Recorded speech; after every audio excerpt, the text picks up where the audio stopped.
pertemuan Prabowo dengan Surya Paloh berlangsung di Nasdem Tower Jumat 22 Maret, berhembus kabar akan ada pertemuan sang presiden terpilih itu dengan Ketua Umum PDI Perjuangan, Megawati. Salah satu yang meyakini akan adanya pertemuan kedua tokoh yang pernah berpasangan dalam Pilpres 2009 ini, yakni Wakil Ketua Umum Golkar, Erwin Aksa. Erwin yakin Prabowo akan memprioritaskan bertemu dengan Megawati untuk meminta saran ataupun pendapat. Kalau Pak Prabowo yang saya tahu ya, beliau pasti selalu ingin bertemu dengan tokoh-tokoh bangsa, tokoh-tokoh negara ini. Dan beliau selalu mendatangi rumah tokoh tersebut. Ya, karena pasti beliau ingin mendengarkan, ingin mendapatkan masukan. Senada dengan Golkar, politisi Gerindra Habibur Rahman pun yakin pertemuan kedua ketum parpol itu sangat mungkin terjadi. Pasalnya, hubungan Prabowo dan Megawati masih terjalin baik. Mungkin saja ya, saya belum diinfo secara detail, tapi sangat masuk akal kalau Pak Prabowo bertemu Ibu Mega karena hubungan keduanya, kedua tokoh bangsa ini memang baik sekali. Klaim Gerindra jika Prabowo tak punya masalah dengan Megawati juga diungkapkan politisi PDIP Deddy Sitorus. Menurut Deddy, PDIP tak punya masalah dengan siapapun selain Jokowi. Hubungan kita dengan semua baik. Yang tidak baik itu cuma dengan Jokowi. Karena apa? Karena dia memilih membakar rumahnya sendiri. Ya, untuk kepentingan dia dan keluarganya. Kalau dengan yang lain kita nggak ada masalah. Intinya lebih mudah menjalin hubungan dengan Prabowo daripada dengan Jokowi. Yang tidak mungkin kita masih bisa berhubungan baik dengan Pak Jokowi, itu aja kesimpulannya. Meski begitu, upaya Prabowo untuk merangkul PDIP akan terhalang faktor psikologis karena adanya keberadaan Jokowi di balik Prabowo. Kalau hanya sebatas pertemuan, saya kira tidak ada persoalan apapun. Tapi kalau soal misalnya PDIP akan bergabung dengan Pak Prabowo, tentu sangat tergantung bagaimana hubungan Jokowi dan Prabowo. Kalau hubungan Jokowi dan Prabowo itu baik-baik saja, rasa-rasanya sulit bagi PDIP menjadi bagian di dalamnya. Karena ada jarak psikologis yang sulit bisa dipertemukan karena faktor Jokowi. Tapi kalau hubungan Prabowo dan Jokowi tidak baik-baik saja di kemudian hari, bukan tidak mungkin. PDIP pun juga tertarik untuk menjadi bagian di dalamnya. Apalagi beberapa hari yang lalu kita mendengar pernyataan Deddy Sitorus bahwa PDIP dengan Gerindra baik-baik saja. Yang tidak baik-baik saja itu adalah dengan Pak Jokowi. Ancang-ancang Prabowo membentuk koalisi besar adalah suatu keniscayaan. Prabowo tentu membutuhkan dukungan kuat di parlemen untuk memuluskan program-program andalannya nanti. Tim Liputan, Kompas TV.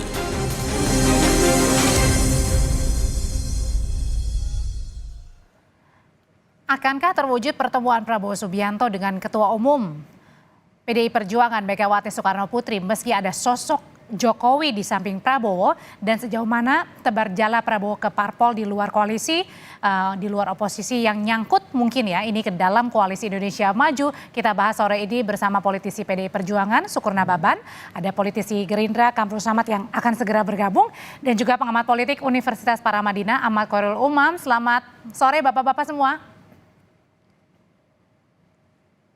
Saya mau ke Bang Sukur dulu. Bang Sukur, jadi kalau kita hitung persentase nih, kira-kira berapa persen sih pertemuan antara Pak Prabowo dan Bu Mega akan terjadi di samping sebelahnya Pak Prabowo ini masih ada Pak Jokowi? Bang Sukur. Masih di mute, Bang? Kompas, suara studio nggak kedengaran.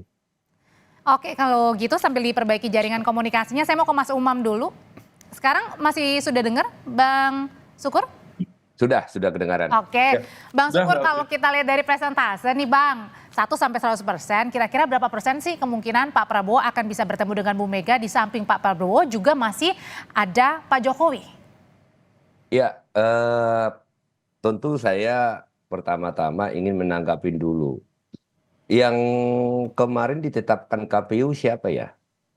Yang mengikuti pemilihan presiden siapa ya? Ya, apapun keputusan KPU yang ditetapkan nanti oleh KPU, yang dipilih oleh rakyat, biarlah menjadi presiden. Yang sudah mantan ya sudah istirahat, ya kan gitu. Ini belum mantan, masih presiden Bang? Ya nanti ke depan, ya kan. Nah, terkait dengan bagaimana sih hubungan antara Gerindra dengan PDI Perjuangan. Nah, tentu semua partai politik atau orang per orang kita ini harus bekerja sama membangun bangsa dan negara. Ya, tetapi di dalam proses pembangunan bangsa dan negara, nah kami pada tahun 2024 mengikuti Pilpres kemarin kan kami mengajukan Pak Ganjar dan Pak Mahfud. Nah, biasanya kami konsisten dengan hal-hal seperti itu. Nah, bertemu, nah tentu itu nanti kita lihat waktunya, kita lihat situasinya. Tetapi apakah ke depan ada kemungkinan untuk bersama-sama? Nah, tentu saya pikir nanti itu perlu pendalaman yang sangat-sangat. Situasi apa Bang yang penting. harus dilihat untuk menentukan Pak Prabowo ketemu atau enggak jadinya sama Bu Mega? Ya kan begini, waktu, kesibukan masing-masing, ya. Ya namanya anak bangsa kan ya harus bertemu juga lah suatu waktu. Saya dengan teman-teman Gerindra nggak ada masalah, kita bertemu, kita bekerja sama, tetapi di dalam hal-hal ideologi dan bagaimana pandangan-pandangan kita di dalam berbagai persoalan mungkin berbeda, tetapi kan tidak boleh silaturahmi kita putus. Kita tetap bersahabat dan berteman kan. Oke, kalau masih belum dijawab oleh Bang Sukur, saya mau nanya ke Mas Umam. Seberapa besar sih Mas Umam kemungkinan Pak Prabowo ini akan bertemu dengan Bu Mega? Mungkin apa enggak? Karena di samping Pak Prabowo masih ada Pak Jokowi. Kalau pertemuan mungkin atau tidak, Mbak Audrey, saya pikir itu akan sangat mungkin. Karena juga praktis proposal pertemuan antara Pak Prabowo dengan Bu Mega sudah diajukan oleh teman-teman Gerindra jauh-jauh hari sebelum kontestasi Pilpres dilakukan. Artinya Pak Prabowo sendiri mencoba untuk melakukan pendekatan kepada Bu Mega dan rasa-rasanya memang betul per hari ini Bu Mega tidak memiliki masalah khusus dengan Pak Prabowo. Yang membuat banteng ketaton, yang membuat banteng terluka itu adalah pilihan sikap politik dari Pak Jokowi. Dan seringkali ketika kemudian banteng merasa terluka, itu tidak mudah untuk disembuhkan. Harus ada proses cukup panjang untuk healing, kemudian rasionalisasinya juga harus tepat. Nah, oleh karena itu, Dan kalau itu misalnya sangat kemudian dalam mempengaruhi konteks pertemuan atau jadi enggaknya ya? sangat besar akan berpengaruh di level itu. Karena itu bagaimana kemudian nanti dari lingkaran Bu Mega sendiri mampu misalnya meyakinkan Bu Mega untuk menerima misalnya Pak Prabowo sebagai pihak yang ya realitas per hari ini kalau misal kemarin merujuk pada putusan KPU dianggap sebagai atau disahkan sebagai pemenang Pilpres, maka kemudian Bu Mega bisa saja kemudian menjalin itu dalam konteks kebangsaan, silaturahmi kebangsaan, meskipun tetap ada semua kalkulasi politik dan juga kepentingan. Nah, bisa juga ini logika yang barangkali agak berbeda. Oke. Bisa juga dalam konteks ini hubungan antara Bu Mega dengan Pak Prabowo dibangun sebagai salah satu mekanisme atau instrumen untuk menggebuk balik Pak Jokowi. Nah, ini yang kemudian tampaknya masing-masing pihak juga mencoba untuk berhitung. Di satu sisi tentu Pak Jokowi juga agak ketar-ketir juga kalau misal kemudian kongsi kekuatan politik antara Pak Prabowo dengan PDIP dalam konteks ini Bu Mega terjalin begitu kuat karena bagaimanapun juga yang berpotensi menjadi korban dari manuver kekuatan itu salah satunya adalah Pak Jokowi dan keluarga. Tetapi kalau misal kemudian niatnya dengan baik, spiritnya adalah rekonsiliasi, mencoba untuk menata hati, meletakkan ego secara proporsional, tentu barangkali konteks isu persatuan bisa diajukan. Tetapi kalau misal kemudian ada luka yang belum selesai, bisa saja kemudian memunculkan korban di dalam konteks ini adalah benturan politik di masa mendatang. Jadi salah satu pertimbangannya betul Bang Sukur, kalau karena masih ada faktor mesranya Pak Prabowo dan Pak Jokowi, makanya PDI Perjuangan masih timbang-timbang nih, mau ketemu atau enggak? Ya nggak seperti itu juga sih, tetapi ya kan kita melihat banyak hal ya. Salah satu faktor pentingnya itu adalah ya ke depan siapapun nanti ini apakah kita sudah menganggap ini sudah final pengumuman KPU kemarin ya kan masih ada proses-proses lain nanti di MK dan macam-macam. Katakanlah kalau sudah final, nah kita akan melihat pertama tentu saja apakah betul-betul Pak Prabowo jika sudah final ya ditetapkan sebagai presiden 2024-2029 betul-betul mandiri tidak dipengaruhi oleh hal-hal lain karena Ibu Mega kami PDI Perjuangan sangat strict dengan aturan-aturan tersebut dan terus kemudian ya jangan lagi terjadi seperti hal-hal ke depan. Makanya mau sampai Bang Deddy perpanjangan bersuara, jabatan. Bang Sukur, kami dengan semua partai politik baik kecuali dengan Pak Jokowi yang Ya, membakar rumahnya sendiri. saya tidak mau mengatakan seperti itu ya, tetapi kan kalau kita lihat faktanya ya, di dalam hidup ini apa sih? Dalam hubungan kemanusiaan, etika, komitmen, loyalitas kan itu. Termasuk juga terhadap bangsa. Loyalitas itu misalnya saya berteman dengan seseorang ya. Nah, pada saat saya merasa saya lebih besar, dia membantu saya sudah lebih besar, saya tidak memiliki loyalitas dan tidak memiliki komitmen dan kesetiaan, maka percayalah, orang tersebut tidak akan pernah memiliki kesetiaan kepada siapapun kecuali kepada dirinya. Nah, jadi kan hal-hal seperti ini kan tentu menjadi sebuah pandangan bagi PDI Perjuangan khususnya terutama di grassroots ya. Jadi ya mungkin kami yang di elit PDI Perjuangan kan ya bisa mungkin lebih cepat kalau tadi saya pinjam healing prosesnya itu lebih cepat, tetapi di bawah itu kan sangat kecewa sekali. Tetapi saya tidak mau mengatakan ya Jokowi adalah musuh besar kami ya, buktinya apapun yang dilakukan ya kami tetap survive, kami tetap pemenang pemilu. Buktinya yang didukung salah satu partai tidak Tapi masuk. sebenarnya Bang Sukur, kita masih bertanya-tanya sih, kalau sampai sekarang statusnya Pak Jokowi ini masih KTA PDI Perjuangan nggak sih? Jadi begini loh, ya ditanya sama beliau lah, bukan ditanya kepada saya. Ini kan kami masih memiliki, kami ini partai besar. Kami juga harus menunjukkan sebagai sebuah partai besar dan memiliki etika. Ya tidak mungkin presiden kami pecat lah. Ya kalau sadar diri ya mundur, kan begitu. Itu kita bicara etika dan komitmen. Ya apapun itu ya nggak mungkin PDI Perjuangan memecat status masih presiden toh. Nah, kami pegang itu, kami menghargai lembaga itu. Oke. Nah, sebelum saya tanya ke Mas Umam dan ke Bang Sukur lagi, sudah ada politisi dari Partai Gerindra, Bang Kamru Samad. Selamat sore, Bang.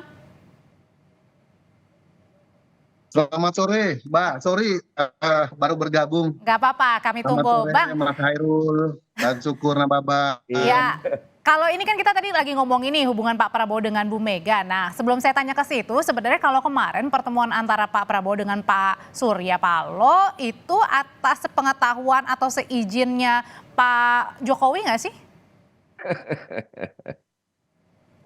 Ini nanya ke siapa Samad? nih? Ke Bang Nanya Kamru ke siapa Samad nih? dong. Mas Oh Samad. iya.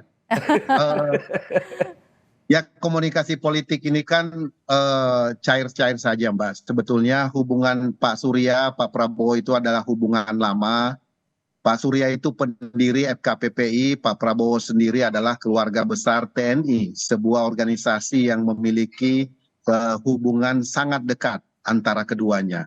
Lalu kemudian kedua tokoh ini juga pernah bersama-sama di salah satu partai, di Partai Golkar. Pak Surya mendirikan Partai Nasdem, Pak Prabowo mendirikan Partai Golkar. Jadi sejarah hubungan mereka itu sudah panjang dari zaman ke zaman. Jadi tentu jika ada sesuatu yang dianggap penting untuk menyatukan, menyamakan persepsi, membangun kembali silaturahmi, kenapa tidak mereka bertemu? Tapi itu atas pengetahuan Pak Jokowi? Kalau itu sudah pasti ada komunikasi dengan Pak Gibran tentunya, karena beliau adalah wakil presiden terpilih, pasti ada komunikasi. Apalagi Pak Prabowo juga adalah pembantu Presiden Jokowi, pasti juga ada komunikasi tentang hal tersebut. Atas seizin Pak Jokowi atau atas arahan dari Pak Jokowi? Nanti usai jeda tetaplah bersama kami hanya di Kompas Petang.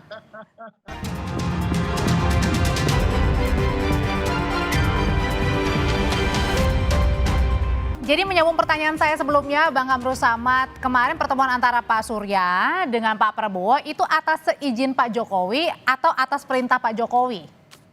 Nah, itu yang bisa menjawab itu tentu Pak Jokowi sendiri yang tepat untuk menjawab. Kan ini mewakili Pak Prabowo Gerindra. Nah, kalau kita lihat bahwa memang ini adalah sesuatu yang perlu dilakukan, apresiasi Pak Prabowo terhadap pernyataan Pak Surya setelah KPU mengumumkan hasil pemilu dan menyatakan ucapan selamat, beliau proaktif tentunya untuk datang bersilaturahmi, apalagi tadi sejarah persahabatan beliau sudah cukup panjang. Nah, sejauh mana peran Pak Jokowi, tentu beliau memiliki peranan yang sangat penting, yang sangat signifikan dalam membangun kekerabatan dalam relasi politik antar keduanya. Mengingat Partai Nasdem adalah partai yang masih berada di dalam pemerintah saat ini dan tentu terus berkomunikasi juga dengan Presiden Pak Surya dan juga Pak Prabowo sebagai tim atau bagian daripada pemerintahan yang ada. Jadi sesuatu yang dilaksanakan atas dasar kepentingan bangsa dan negara. Begitu, Mbak. Oke, kalau gitu pertanyaan selanjutnya, Mas Umam, seberapa besar sih sampai kapan sih peran Pak Jokowi ini terhadap Pak Prabowo? Apakah jangan-jangan menunggu sebagai Ketua Umum Partai Golkar ini juga menjadi bagian untuk mempertahankan Pak Jokowi agar bisa mengendalikan Pak Prabowo meski sudah tidak menjadi presiden? Wah, pertanyaannya memang ngeri-ngeri sedap. Begini, Mbak, secara teori dan juga berbasis pada realitas pengalaman sebelumnya, presiden yang sudah memulai untuk masuk di fase akhir pemerintahannya itu memiliki karakter yang politically decayed. Dia akan semakin melemah secara politik. Terlebih ketika kemudian dia tidak memiliki backup kekuatan politik yang memadai. Nah, oleh karena itu, kalau misal kemudian apa yang dilakukan oleh Pak Jokowi, kalau misal Pak Jokowi tidak memiliki backup kekuatan politik yang memadai, maka kemudian pengaruh politik, terutama pada fase transisi kekuasaan, begitu juga masuk dalam fase kekuasaan baru yang dia sudah tidak memiliki kekuatan politik apapun. Karena seorang Jokowi bukan lagi seorang presiden, dia adalah ayah biologis dari seorang wakil presiden, kalau misal nanti sudah dilantik. Maka kemudian relatif tidak begitu memiliki pengaruh yang signifikan. Maka strategi yang belakangan muncul, sejumlah informasi spekulatif, di mana ada sejumlah upaya operasi politik yang mencoba meletakkan Pak Jokowi menjadi bagian dari top leader di Partai Golkar, maka itu bisa dipahami sebagai sebuah bagian dari wealth defense strategy. Wealth dalam konteks ini adalah upaya mempertahankan kepentingan politik, pengaruh politik, dan sebagainya. Maka kalau misal kemudian hal itu bisa dilakukan, maka bisa jadi Pak Jokowi akan tetap relevan, akan tetap memiliki kekuatan politik untuk mempengaruhi bagaimana proses dinamika dan juga menentukan arah dari politik pemerintahan yang baru. Sehingga dia tetap memiliki saham politik di pemerintahan yang baru. Tetapi kalau misal tidak bisa, maka bisa saja kemudian Pak Jokowi akan terpental dari ring tertinggi dalam kontestasi kekuasaan ke depan. Nah, oleh karena itu ini yang kemudian harusnya diperhitungkan dengan matang oleh Pak Jokowi, dan saya yakin Pak Jokowi juga keputusan-keputusannya, pilihan-pilihan politiknya untuk stay away dari PDIP misalnya, tentu beliau sudah siap dengan segala konsekuensi. Adapun konsekuensi politik yang kemudian nanti berpotensi menghantam balik beliau, harusnya semua itu sudah diperhitungkan dengan matang. Oke, nah Bang Abdul Samad, sebelum saya ke Bang Sukur nih, ini kan kemarin kata Pak Bahlil bilang ada parpol yang ciri-cirinya sejuk nih, yang akan segera bergabung ke Prabowo Gibran, Koalisi Indonesia Maju. Ciri-cirinya parpolnya ini warna apa? Biru, hijau, atau merah? Kalau merah partainya Bang Sukur ini kan identiknya bukan sejuk ya, tapi panas. Gerindra juga, Mbak, memiliki sejarah perjuangan dengan PDI Perjuangan. Kita terus terang Pak Prabowo. Jadi masih ngarep ya, biar PDI Perjuangan gabung ya? Sangat menghormati Ibu Mega dan spirit perjuangan ideologi Bung Karno juga menjadi banyak sekali referensi dalam pidato-pidato Pak Prabowo. Dan 2009 sejarah telah mencatat bagaimana kerjasama itu telah terjalin dengan baik. Tentu Pak Prabowo juga memiliki harapan yang sama untuk terus berkontribusi bersama-sama dengan PDI Perjuangan untuk membangun bangsa kita.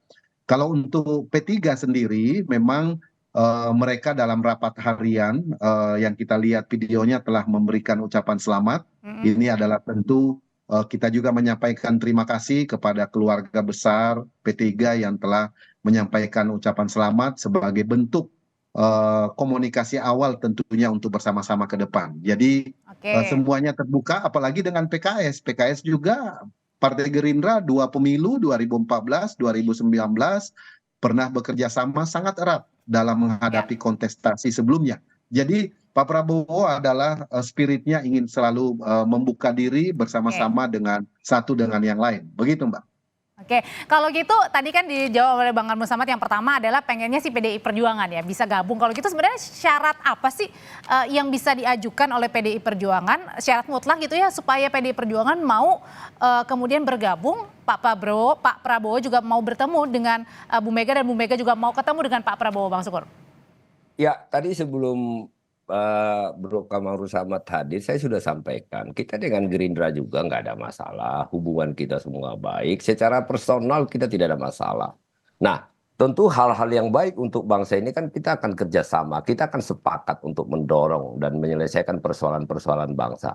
Tetapi waktu pemilihan di 2024 kemarin, nah kan kami berbeda, kami mengajukan calon yang lain ya, yaitu Mas Ganjar dengan Pak Mahfud. Nah, tentu apapun nanti hasilnya, karena menurut kita kan ini belum final, mudah-mudahan nanti tidak ada masalah-masalah lain sehingga bisa berjalan dengan baik. Saya sih melihat begini saja, sudah, biar jangan lagi ada luka-luka yang banyak, biar jangan lagi ada hal-hal yang kita pertanyakan terkait dengan aturan dan peraturan. Udah, yang sudah selesai istirahat, pulang kampung. Bisnis sekarang lagi jalan bagus, kata Pak Khairul Umam. Nah udah, jadi biarkan siapapun yang ditetapkan dipilih oleh rakyat, biarkan mandiri. Jadi jangan lagi bermanuver-manuver, karena nanti ya itu akan melukai banyak orang. Ya kan seperti tadi, ya Mas Bahlil mengatakan ini ada partai. Maksud jangan ada lagi cawe-cawe gitu ya Bang? Iya, maksud saya Mas Bahlil yang dipilih, ya ini teman-teman Gerindra aja tidak ada yang berbicara, masa orang lain sih yang berbicara terkait dengan hal-hal seperti itu gitu loh. Jadi maksudnya pesannya Bang Sukur yang ditangkapnya apa, Mas Umam, singkat aja? Saya? Mas Umam Bang. PDIP. Memang PDIP merupakan kekuatan besar yang sangat diharapkan oleh pemerintahan baru untuk masuk dan membackup pemerintahan. Karena kalau misal PDIP masuk, maka praktis stabilitas politik dan pemerintahan bisa terjaga. PDIP itu termasuk kekuatan yang relatif cukup loyal. Tapi nampaknya tadi luka lamanya dalam banget tuh. Nah itu yang kemudian harus kita cek, apakah kemudian akan ada proses healing yang lebih cepat, atau semacam sebuah proses atau upaya mengkompartemen antara ini adalah bagian dari proses upaya negosiasi, kompromi, sekaligus diplomasi politik dengan kekuatan inti dari pemerintahan baru nanti, yaitu Pak Prabowo, dengan menegasikan kalau misal masih ada luka, ada Mas Gibran yang berada di layar keduanya.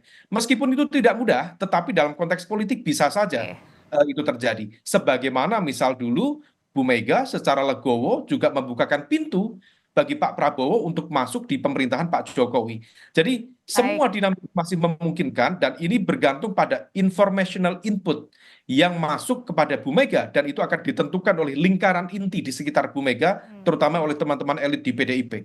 Baik, Mas Umam terima kasih, Bang Sukur terima kasih, Bang Kamru Samad terima kasih, saya selalu Bapak-Bapak. Terima kasih.